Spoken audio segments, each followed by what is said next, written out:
Okay, so hi everyone. Hi. Thanks for coming. Especially thanks. Special thanks for coming.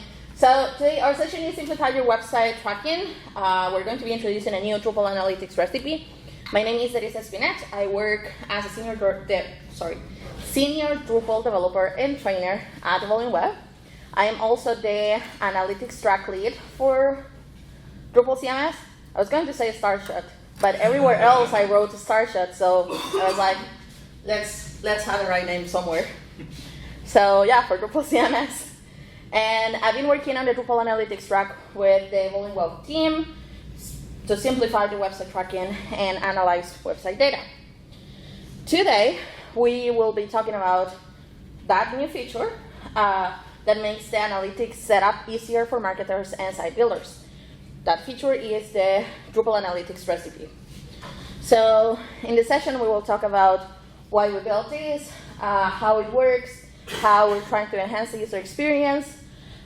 There is going to be a little section for how it works behind the scenes, where I will show code, but the rest of it is going to be code agnostic. So yeah. Before we dive into the solution that we created as part of the track, we should talk about why website tracking matters, right? Why is it so important? Most marketers rely on data to make informed decisions about the products, right?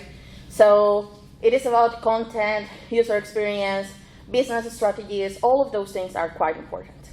However, setting up these things in Drupal by a marketer is not an easy task. It's actually kind of complex. The importance of tracking, we could say that it relies on these 5 items. Tracking the sites is quite important because it helps marketers understand the visitor behavior and then optimize the content for different pages and making sure that the goals of the campaigns are met. So it allows them to take data-driven decisions. It helps measure campaign success, either by ads or SEO tools or social media, all of these things, which is quite important. It provides insight into conversion rates for different actions in the site and so on. So it allows us to measure all of those things. It is vital for understanding the audience. And this is because these tools, of course, reveals key demographic information, interests, and basically locations and any other information for the visitors. All of these allow us to tailor specific experiences for the target audiences. It allows us to optimize the user experience in general by all of the things that we have just mentioned, as we can identify pain points as well, and do A/B testing for continuous improvement of the products. So in general, these are all of those things. Also, it allows us to ensure compliance and responsible data use for our products. And again, we do have tools in Drupal to do all of this. In general, being Drupal agnostic, there are many tools. There is some tools on Adobe for analytics, there is Google Analytics, there is Matomo, there are some others. But, and mostly for all of them, we could implement them and integrate them in Drupal. But it's kind of complex. There are some challenges if we want the marketers to actually be able to do it. Why? And why we're focusing on marketers? Well, we focus on marketers because that's the target audience of Drupal CMS. So even though a developer could set it up and add the configuration, add the module, install it, do all of the steps required, from a marketer's perspective, it is actually more complex to do. It requires them to manually install the things, to figure out where exactly they have to add the tracking codes, what is the tracking code, where they have to add it, what is all the configuration that they have. If we talk for example, a Google Tag Manager, there is a lot of options for configuration. You can add the ID for analytics, or you can add the ID for a tag, and then you have to do the configuration in the other side. And then it adds up, it builds up in terms of what they have to do. So the setup process is quite complex. Then we have another challenge, which is they might get inaccurate data collection if the modules are not configured properly.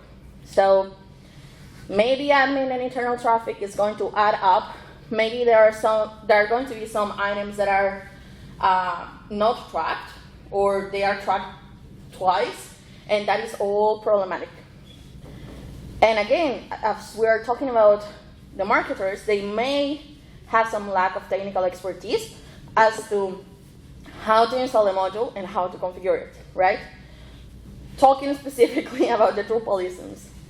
So that's a lot of the things. And if you add something else like compliance with privacy standards, that adds up another level of complexity. Because then you have to do extra things, and you have to make sure that you have to consent, and there is many things involved. So we needed a way to streamline this process, making it easy for marketers to enable analytics tracking, without requiring technical expertise. So that's where the recipe came in.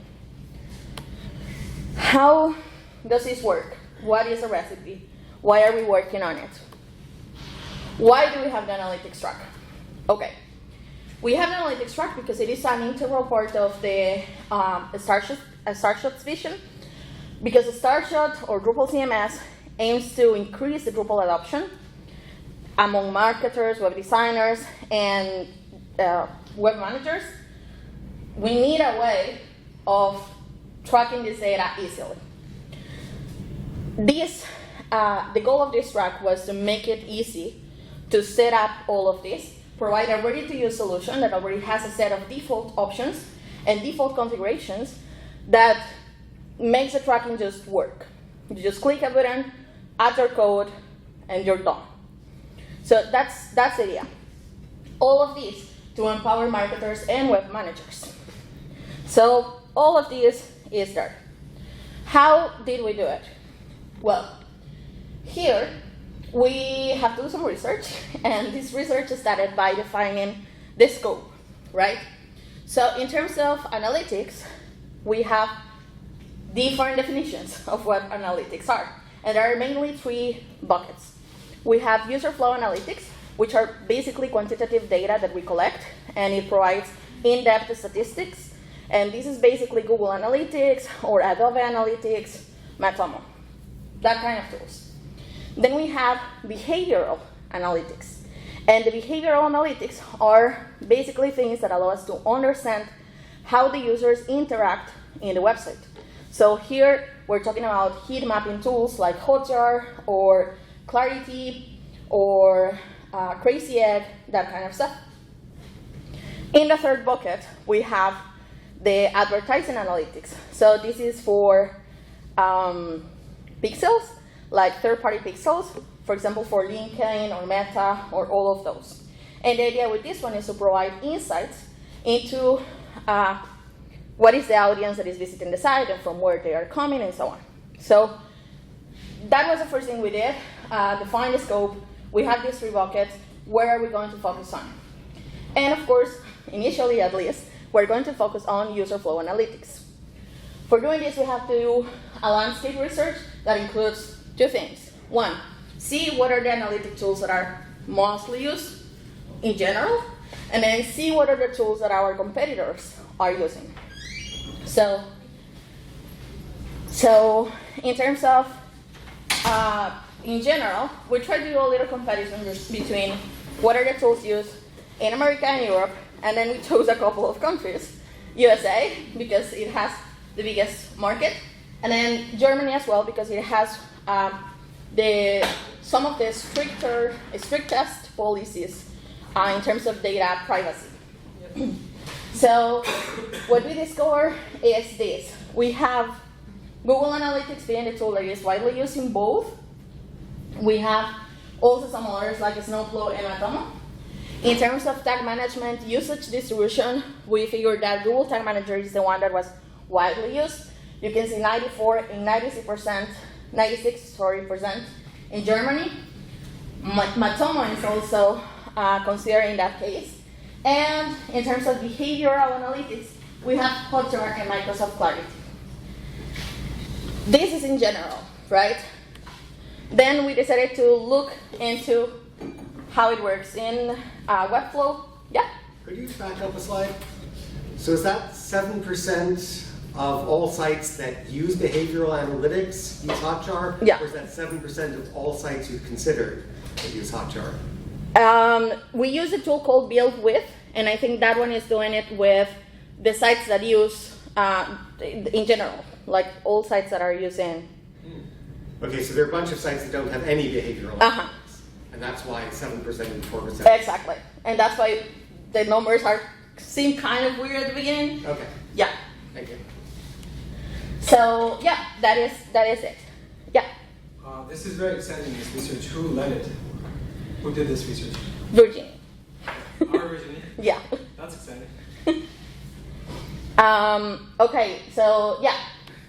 Then we look into how it works in Webflow to identify what are the tools and the features that they have. It is very basic, so nothing especially worth mentioning. But in terms of the tools used in WordPress websites, we have these top 5 items. So these are the top 5 plugins that are being used in WordPress to have analytics. And as you can see, Google is at the top. And then we have some others. But from those others, Google, Native to WordPress, and then Matomo. So in general, we discovered that Google Analytics is the most widely used, with having Matomo in a fairly kind of second place in terms of how the things are being used, right? So Matomo is, well, for sure Google Analytics is the option that we should go with, because that's the one that is widely used for the surprise of no one. And then Matomo could be a second option because it is used both in North America and Europe, but also because it is compliant and friendly with privacy settings. So there is that. Based on these results, we recommended creating a recipe that allows us to cover all of the challenges that we mentioned before. So this recipe should simplify the installation of the tools.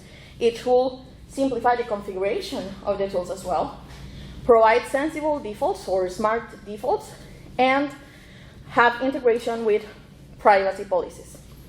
So this recipe, we decided to use Google Analytics for it, and because Google Tag Manager was one of the tag managers mostly used, and if we use the Google Tag module in Drupal, it already allows us to use any of the items. We decided to go with the Google Tag module. So how does this recipe work? Basically, we created a recipe that has a dependency on the privacy recipe that was a separate track for Drupal CMS. It also has a dependency on Google Tag, and then we added the integration between them. There are a couple of things that are cool about it, and the main one probably is the fact that we can ask for input while we are installing the recipe. So if you were in the sessions from the morning, you probably saw, maybe in a couple of them, that when you install a recipe, it applies all the configuration. Well, I said it wrong. When you apply a recipe, it imports all the configuration of the recipe. And that's it. In this case, before it can actually import the configuration, it is going to ask the user for some input. So how does it work? Well, to know where to find it, I moved it too much to the right, sorry about that. But then what you will do is, you go to Extend page, you go to Recommended. That is a project browser where you will see all of the recipes that you have. You will find Google Analytics, and then you can install it that way. Like if you just install Drupal CMS, you already can do that, okay? To apply the recipe, you will normally click on that install button, and then what it will do is it will show you a form where you can request, where you will add the property or the data that the system is asking. In our case, the data is the Google Tag ID that the Google Tag module requires. So, of course, this requires the marketer to have their knowledge in the Google Analytics platform directly. But once you have that set up, you have the tag ID, and you can very well just come here, click on install, paste the code, and continue. That will finally apply the recipe. It will show it as installed, and then you can go to the configuration page of the recipe to see it. I will show the process in a second. To enhance user experience, there is a couple of things that we had to do. And this includes the default configuration and also the integration with privacy. So for the default features, the main thing that we did, which is the basic thing, but it already helps a lot, is the user, without having to do anything extra after having installed it, they will already have a bunch of pages excluded from the analytics. Why? Because normally you don't necessarily want all those admin pages tracked, right? It will just skew your reports, and maybe it is not that needed. So by default, we have a bunch of pages in here. So you can see admin pages for processes that are being run in batch, the node add or the edit forms or the delete forms, those are also excluded. Pages like taxonomies, not the taxonomies in general, but editing, deleting taxonomies, the revisions pages that are normally pages that you only see as logged in user, those are added here as exclusions. So yeah, it is already there. There was some discussion, yes? So if I just installed the Google Analytics module without the recipe, how different would the default configuration be? The default configuration doesn't have anything in here. So it is all empty. Okay. So by default, you don't have rules, you don't have container, you don't have any of that. In the case of this recipe, So, the idea... rules? So rules container? When I say rules, I mean events as well. Sorry, rules, events.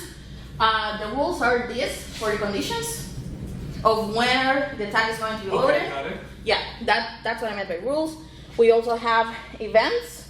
So there is one section for events in the Google Tag configuration page where you can add extra metrics, like to track different stuff. So that usually comes empty as well. As part of the recipe, we left it empty. But one of the ideas for the future is to try and integrate this and changes to the data layer, depending on what we have with Experience Builder as well. So it is something that we cannot really do right now because Experience Builder is not ready, and the idea is to kind of integrate it. But it is one of the things that eventually we would like to have. Is there some ideas related to web form? Because that is like the most generic event that you want to track. Yeah, so it is not yet here, but it is part of the things that we want to see if it is added in what version and when. Yeah. So yeah, that's what we have. So as I was telling you, then the recipe it asks for the track ID, so it creates a container, which is a configuration entity. It has this condition to exclude the admin pages by default. And it also has the integration with the privacy track. As part of the privacy track, they set up some items, and they set up the Claro app to manage user consent and integration with other apps. So we did that as well. It is invisible to the user, you install it and automatically get an item like that little dialog in the corner of the website. I put the 2 screenshots. That it's the only thing that changes is the theme, where you are in an admin page or you're logged out, and you are in the main part of the site.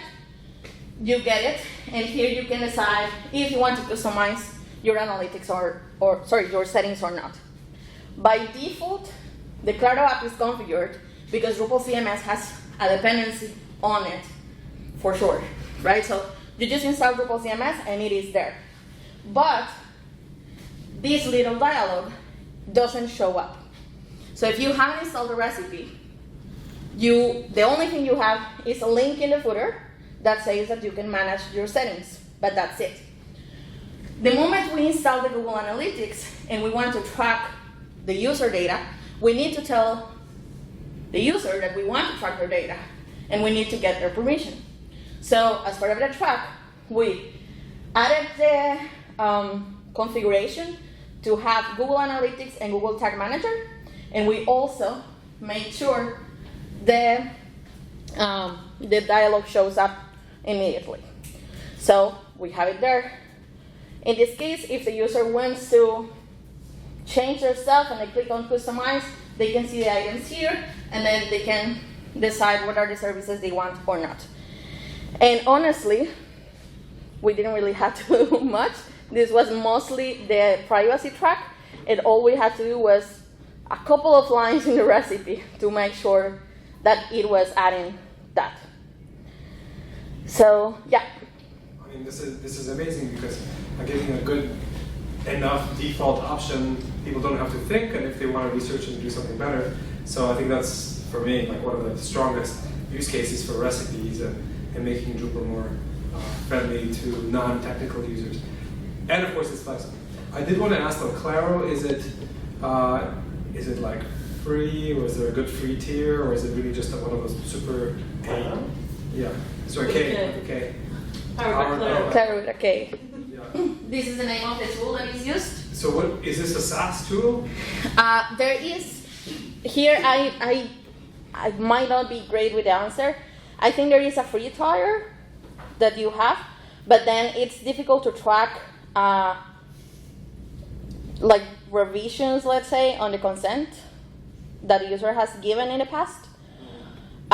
So that's the part where people will need to pay for the tool. But still, that said, you're legally compliant by using the free tier, and that's why you chose this specific thing. Yeah, that's why the privacy track decided to go with that particular tool. Yeah. Right. Yeah. So yeah, then apart from that, I'm gonna show this in a little bit. Well, there was a video there, but I will show it live. So let's see it in a second. But yeah, how it works, and this is a little bit for developers if you want to see it. Basically, we are declaring the dependency on our recipe in the recipe YAML file. So all you have to do is add 2 lines like that, like the recipes property and then the list of recipes that you are depending on. So there is that. If you want to request input from the user, there are only 2 recipes that are doing this right now. This one was the first one, and the other one is the AI. So the AI is also doing it, and it is going a little bit further because it is also using the states API. So you can check it out, but it's pretty much the same idea. You have, let me see if I can, yeah, here. Ooh. So you have the input property, and then you can add as many properties as you want, right?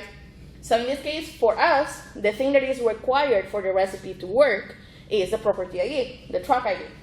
So we name it that way. Then you define the data type, which in this case is a string. We define a description for it, which is going to be the, just in general description of the property that we have. We add prompt, which is what allows us to say what is going to happen. In our case, we're going to ask, so method is ask. We add a couple of arguments. The argument that we have for this is a question. So this is basically the question I have for it. And then, just doing that, we will be able to apply the recipe from the terminal and get the prompt to add the track ID. If we also wanted to have the nice form in the UI, in the project browser, the one I show you, then it is the second part, which is just the form property. We define just using form API as usual. So you have the type, you have the title, you have the description, and that's basically it. Then you can have the default value for all of it, and in this case for us it is just empty. So in Martin's presentation about the event recipe, he said this input thing was a future that they were going to do. So it's actually exciting to hear that. Yeah, it's no longer a future. So well done. I was a little concerned that I'm seeing almost duplicate descriptions in 3 spots, like the form property description, the question, and the description of the other form, I guess.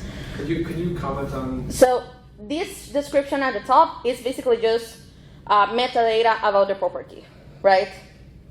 That's the goal. Then the question here on the prompt section is for the terminal. Oh. Because you can apply recipes in 2 ways. You can do it via the terminal with the dev recipe apply or something like that. I just forgot to comment. But then you can have a different question asked in that case and something more verbose, for example, in the UI. So for the UI, it is this one out here. So that's what we have. And then for adding default configuration, there is a couple of things that we will have to do. In general, I added this screenshot, but in general, there is going to be a config folder in your recipe, and you add in there all the configuration items that you want. For this particular item, there was a complexity because for the containers in Google Tag, usually the name of the file contains an ID here. So it is usually Google Tag.container. Blah, blah, blah, blah, like GTM something or GA something, and then other hash and a lot of stuff. But that thing at the end is the ID of the entity, and the ID by default in Google Tag module uses the track ID to define it. In our case, we will have loved it, but it is not possible. And this is one of the limitations that Martin mentioned earlier. So what we had in this particular case was add a random name, in this case not so random, just Drupal, but in this case we could do it because Google Tag doesn't have an issue if that's the name of the ID, but when it has to generate it, it uses the pattern that I mentioned before. So in our case we had to add something as the ID, something arbitrary, and then later on, as part of a config action, set the right container IDs inside of it. So that was one of the biggest issues that we had when we were building the recipe, but luckily there was a workaround it, and then here we have it. This is just the file as the Google Tag Manager, the Google Tag module will have created it. And that's it. I just copied, pasted it in the config folder, changed the name because I needed it, and I just made sure that I didn't have a container ID because I need to set it based on the user input. So that's all here. You can see here how I added the default things in here for the pages that were excluded. If we want to add some more advanced settings like the consent mode or events for search or some other stuff, we could do it. It is all living here. To integrate, I'm actually going to show you, let's see, here. So this is the folder for, and the repository for Drupal CMS, and then recipes, Drupal CMS, Google Analytics. Here we have everything for this recipe. So instead of config is what I just showed you. And in the recipe YAML file, this is the whole thing. And that's the whole recipe.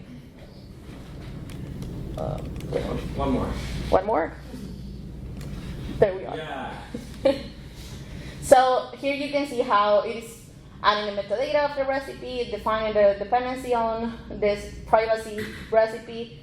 It decides to install the Google Tag module. We have the input section we talked about before. And here we have the configuration. And in the configuration, we have an important part. And here we have the thing about strict being set to false. This is to not break, because we don't need the idem policy here. So that's there. Then we're saying what is the configuration that we want to import. So basically everything from the Google Tag module. And then settings from the Claro module that I know is already in because I have the dependency on the privacy recipe. So I'm adding the service for Google Analytics, the service for Google Tag Manager, and then I decide to add my actions in here. So for my actions, I am doing some simple configuration to use the default setting or define the tag that is going to be the entity, the default entity. I have this in here to add the input from the user. So from the configuration file we saw before, you can see that I am setting the property called tag container IDs to be an array with the property ID that the user input. And finally, I enabled the Google Analytics on Claro, Google Tag Manager in Claro, and I made sure I'm showing the dialog as a notice, which wasn't there before. There is also another option in Claro to make it be like show up immediately and force the user to select something before continuing, but that is not something the Drupal CMS strategy team wants to do, so we just leave it as a notice. And that's what we have in terms of the code for it. Dharizza, the Claro is a separate module, yeah? Yes, it is another module. The module is added by the recipe, by the privacy recipe, but yes, it is a separate module. So before coming here, I want to show you. Let me go back. Not that. Where is my mouse? Here. So this is the Drupal CMS just installed at 2 a.m. Sorry. But the thing is that we have here in the extent, we go to recipes. In this case, I'm a little bit outdated conversion. Normally it is as I show you in the screenshot, but it's pretty much the same. So I come here to find the analytics. It's here, so I'm going to install it. It asks for the tag ID. At this point, if you add a wrong tag ID, the site is going to throw some JavaScript errors, but it is expected that if you add something that doesn't exist, it's not going to work. So there is that. At some point, we thought about stopping everything at that point, but it was a little bit harder, so it does make sense to leave it under the user responsibility at that point. So we add it here, we click on continue, it applies the configuration items, and then we're done. Come on. 80-20 rule. Yeah, there we are. Whew. So yeah, then you can come to Web Services, Google Tag, and then you can see the configuration there. You can see how the tag ID is there. We have, this is what I was telling you before about the custom dimensions and metrics. The events section, you can add everything in there. If you come to request path, all of these guys are here. All the user pages are excluded as well, and so on. And eventually, if you want to see more about the Claro app, you can, I don't remember where exactly I could find it, but I just go to extent and find it here. So we have the Claro cookie and consent manager, and you can go and configure it here. Of course, as the marketer, you don't want to do all of this, so I'm just showing you to make sure that you get it there. So it's here. This is for the type of dialogue that you want. And in Manage, you have the list of services. So down here, you can see this one and this one, which are enabled. So there is that. If I come back here, I think I don't have the notice because I had clicked on it before. You can do a Sorry? Command-Shift-P, I think. Command-Shift-N? Command-Shift what, sorry? Command-Shift-N. Yes. No problem. Oh, yeah. Now I have to find the path. No, but I think. Or you could right click on Yeah. the home link and say open in a private browser. Huh. There it is. So you have it here. You can accept the client, customize it. You can see here all the items. You can enable one or not the other. This one. By default, we always have the functional, which are Drupal CMS and Claro. And that's all that we have there. If you want to make sure that your site is actually being tracked, you can inspect this and find the code in the inspector. And you can also just go to your Google Analytics page or Google Tag Manager page and see the tracking there. You should already get some things there. I have noticed I have to wait like 5 minutes to see actually the reported visit, but yeah, that's there. So let's quick recap what we have covered. The setup now is easier than it was before, for sure. You can still use this recipe in some other website that is not necessarily Drupal CMS, but you will have to require with Composer all of it. But once that's done, you can already use it. It includes built-in admin page exclusions for cleaner data, user input prompts. We can use the state CPI as well if you want to have something more complex. And there is privacy integration that ensures compliance with user consent regulations. As for next steps, what is coming next for this track? Okay, there is a couple of things that we are thinking about and trying to research, but nothing is fully decided at this point. So the only thing that for sure we want to do is provide another alternative for Matomo. Because even though it is a small market for it, it is a cool other option for marketers that need it. So we can have it there. We want to have another recipe for it, or we want to edit this one to be able to have one of the two providers. It will depend on how we can configure the setting and the config actions to make it work. In the case of the AI recipe, for example, they could, but the nature of the configuration items allowed it. In this one, we're still looking at it. So there is that. The other thing that we are interested on doing, but is not fully decided yet, is having a native option to Drupal. The obvious option that we have in mind is called the visitors module, but the UX of the visitors module is not great yet. So it is not matching the Drupal CMS strategy so far. So we will need to do a lot of improvements into that module.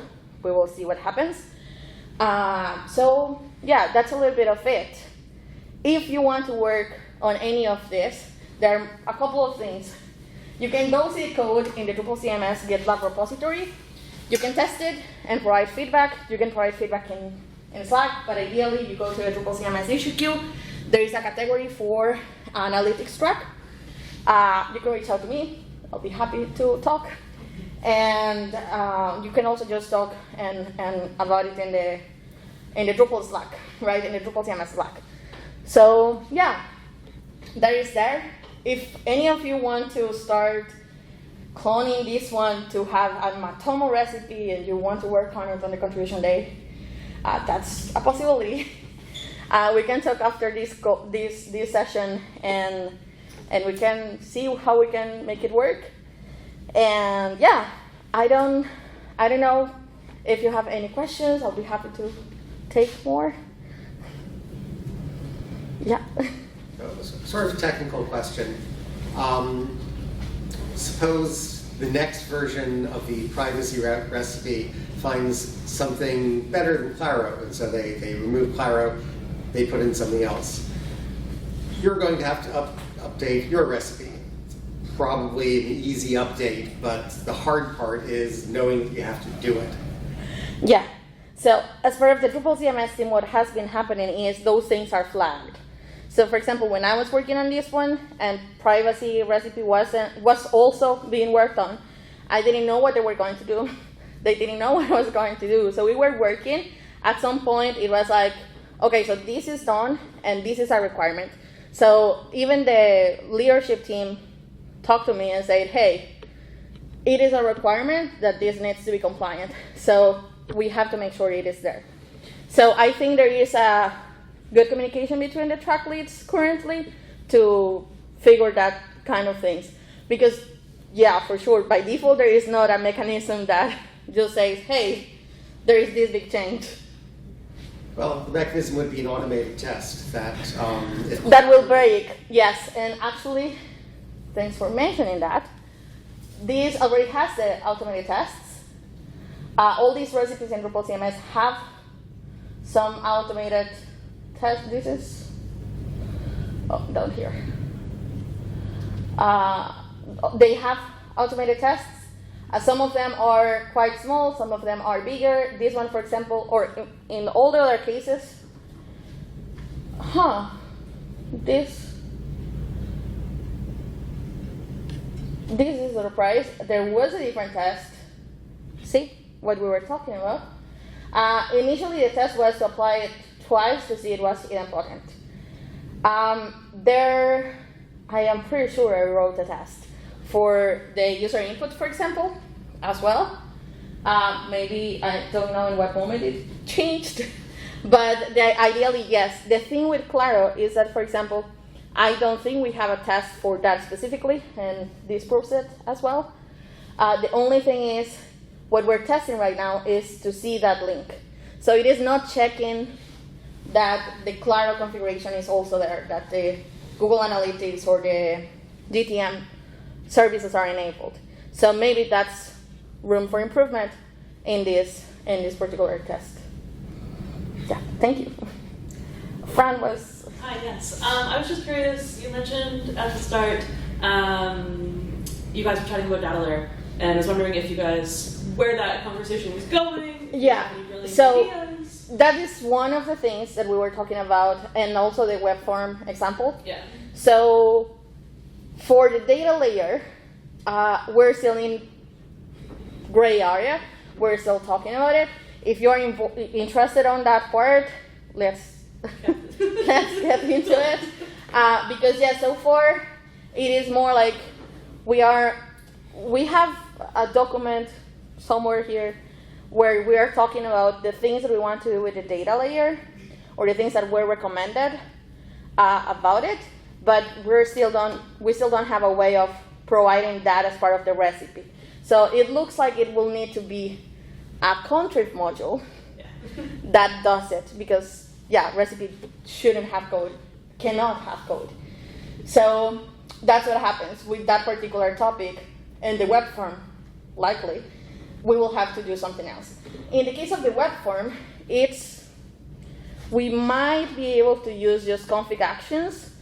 And it will also depend on the improvements that Martin was mentioning earlier about being able to work with config entities or entity config actions, that was the name.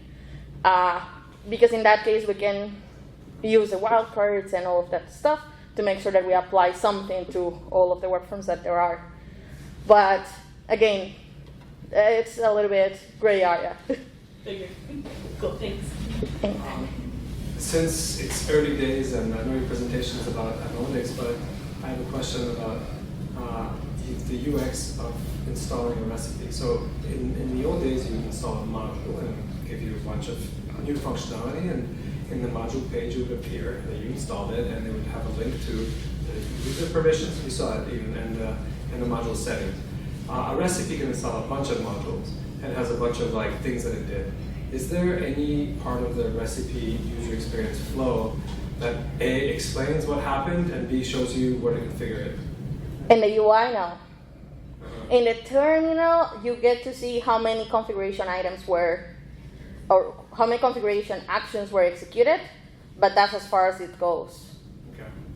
Is there a place I could like put this feature request? If I go to Christina and just say, hey, can you get for me, or? Drupal CMS issue queue. Yeah. Great mission. Or actually probably in the recipes issue queue directly. Well, but now it's part of core, so I think it is core issue queue. Yeah. Yeah. Do you want Writing that. Yeah. Anything else? No, wait, I have another question. So, I mean, this is really great that you did this amazing progress. It's obvious that you learned a lot about the space. I mean, I don't think you're revolving around analytics specialist.